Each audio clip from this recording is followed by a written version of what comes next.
When we think about money, our minds usually jump straight to math, right? Spreadsheets, formulas, complex calculations. But what if I told you that the most important financial decisions we make have almost nothing to do with a calculator? What if they're actually driven by things like ego, fear, and our own personal history? Because when it really comes down to it, financial success isn't about how smart you are, it's about how you behave. This idea right here is the key to everything we're about to talk about. We all make choices with our money that might look totally bizarre to someone else, but from our own unique point of view, they make perfect sense. So the goal here isn't to judge those choices, but to actually understand where they come from. All right, so here's our roadmap. We're going to start by digging into how our past literally shapes our financial present. Then we'll uncover the single most powerful force in all of investing. After that, we'll explore the wild roles of luck and risk, totally reframe how we should think about market crashes, and finally, we'll redefine what it really means to be wealthy. First up, let's talk about your financial beliefs. Where do they even come from? Well, each of us has this unique financial DNA, and it's basically programmed by the generation we were born into, the economy we grew up with, and all the lessons our parents taught us or didn't teach us about money.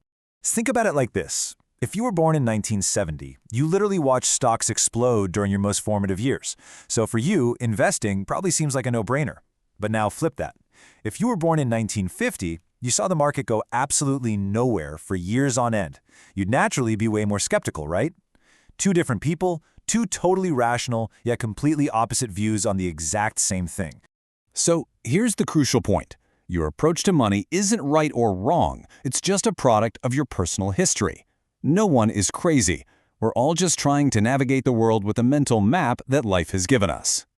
And that brings us to the single most powerful and probably the most misunderstood force in all of finance. It's a force that has nothing to do with being a genius and absolutely everything to do with patience. Okay, check this out. You've got Warren Buffett, probably the most famous investor of all time, with an incredible 22% average annual return.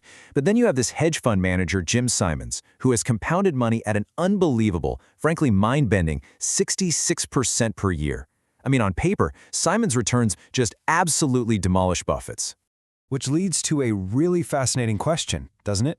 If Simons is so much better at getting these insane returns, how in the world is Warren Buffett dramatically wealthier? Well, the answer isn't what you think. Here's the secret sauce. Warren Buffett started investing when he was just 10 years old. Jim Simons, as brilliant as he is, didn't really hit his investing stride until he was 50. That gave Buffett a 40-year head start, which allowed the quiet magic of compounding to work for decades longer. And just how powerful was that head start? Really try to wrap your head around this. If Jim Simons had invested his money at a 66% annual return for the same amount of time as Buffett, his net worth would be this: $63 quintillion.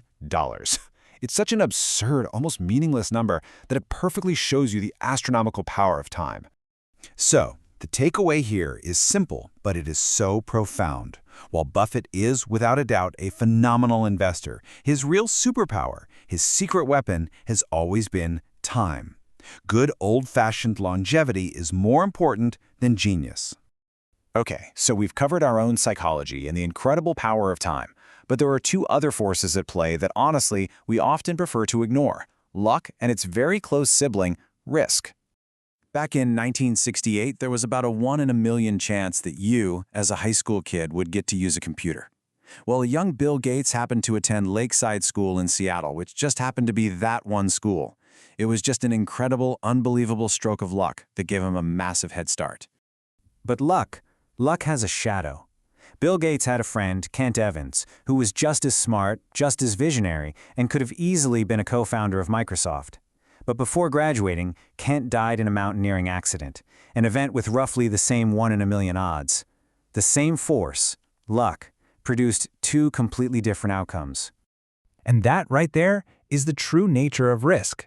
It's the flip side of luck. They are both powerful reminders that not all success is because of hard work, and not all failure is because of laziness. Sometimes it's just forces that are completely beyond our control. So knowing that risk is always out there, how are we supposed to deal with it, especially when we're investing? Well, this next idea can reframe the entire emotional roller coaster of watching your investments go up and down. Think of it like this: you can't get something for nothing.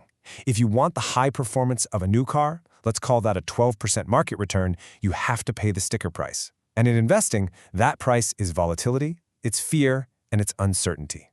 Sure, you could opt for a safer used car, like a 4% return, for a much lower price. But trying to get those high returns for free by perfectly timing the market, that's like trying to steal the car. The consequences just are not worth it. The crucial mental shift you have to make is to stop seeing market downturns as a fine, like you're being punished for doing something wrong. Instead, you have to see it as a fee. It's the price of admission. It's the cost you willingly pay for the opportunity to get those long-term returns. It's just the cost of riding the ride. Okay, this brings us to our final and maybe our most important section. We've talked about how to think about money, but what's the actual goal? I mean, what is it that we're all really working toward? First things first, we have to draw a really sharp line between being rich and being wealthy. They are not the same thing. Being rich is visible. It's a big income, a fancy car, a huge house. It's what you spend. But being wealthy? Oh, that's hidden. It's the money you haven't spent. It's the assets sitting quietly in your account.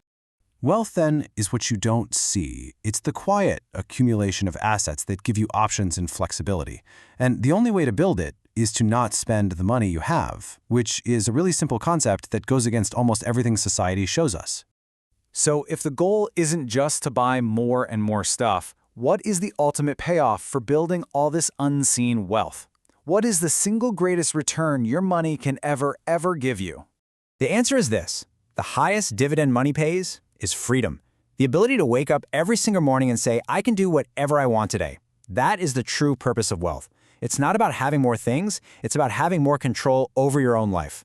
And when you really get that, well, that can change everything.